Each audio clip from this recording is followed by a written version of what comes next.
구하라 그리하면 주실 것이니 구하여라 그리하면 너희에게 주실 것이다. 찾아라 그리하면 너희가 찾을 것이다.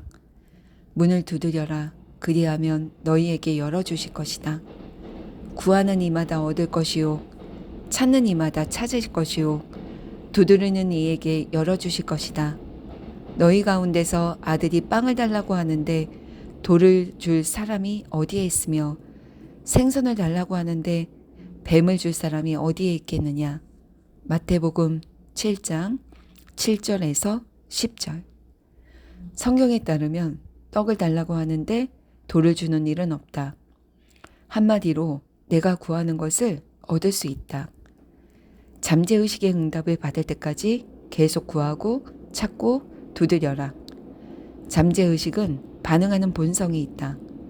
모든 문제에 대해 해결책이 있고 모든 딜레마에서 벗어날 길이 있으며 모든 병은 치료할 수 있다는 걸 몸소 느끼며 환희에 차야 한다. 하나님께 함께라면 불가능한 일은 없다. 효과적으로 기도하기 위해서는 절대 변하지 않는 하나님의 영원한 진리에 마음을 일치시켜야 한다. 구걸하거나 애원하거나 간청하면 안 된다. 재정비한 마음을 진리에 일치시키기만 하면 된다. 만약 가정이나 직장에 불화가 있다면 하나님은 절대적인 조화 그 자체라고 주장하라.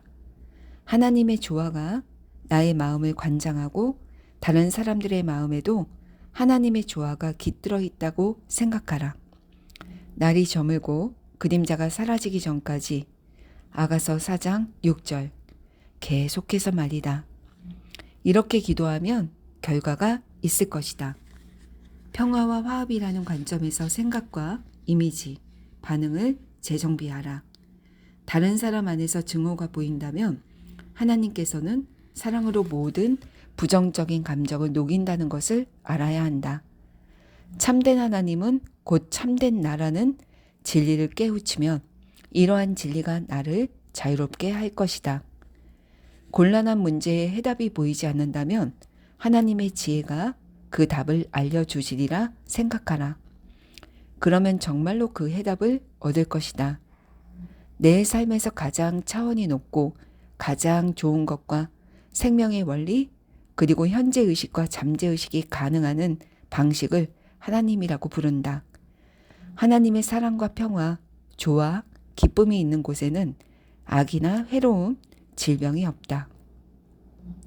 모든 문제를 해결하는 방법은 하나님의 임재를 실천하는 것이다. 즉 하나님의 사랑과 평화, 권능으로 나의 영혼을 채우는 것이다.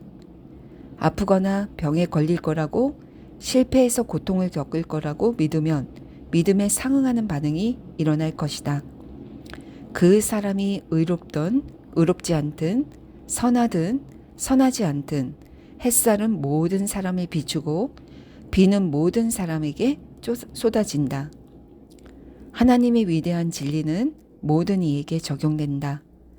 필요한 것은 하나님을 향한 믿음뿐이다. 믿음의 진짜 의미는 하나님의 임재를 실천하는 것이다. 누가복음 8장에는 12년 동안 혈루증을 앓던 여인의 이야기가 나온다. 당시의 의사가 치료할 수 없는 병이었는데 아마도 암으로 추측된다.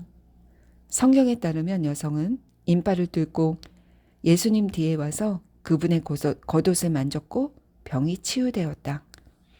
심리학의 관점에서 성경을 해석해 보자면 성실하고 인내하는 사람, 치유를 방해하는 타인의 말과 그릇된 믿음, 공포를 무시하고 자신의 길을 묵묵히 가는 사람, 하나님께 온전히 헌신하는 사람은 남녀노소를 막론하고 응답을 받았다. 성경에 나오는 여인은 하나님을 온전히 믿고 하나님께 자신을 맡겼다. 하나님께서는 치유력을 행사해서 여인의 몸을 온전케 함으로써 응답을 주셨다. 다음의 질문을 스스로에게 해보자. 하나님에 대한 확신이 있는가? 내 안의 하나님과 무한한 지성이 나를 치유하고 문제를 해결할 수 있다는 것을 무조건 믿는가? 하나님께서 행복과 마음의 평화를 향한 높은 길로 인도하신다고 믿는가?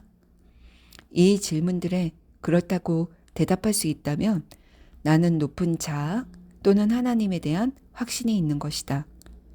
하나님과 하나님의 사랑에 관심을 기울여라. 나를 만드신 하나님이 나를 치유할 수 있다고 믿으라.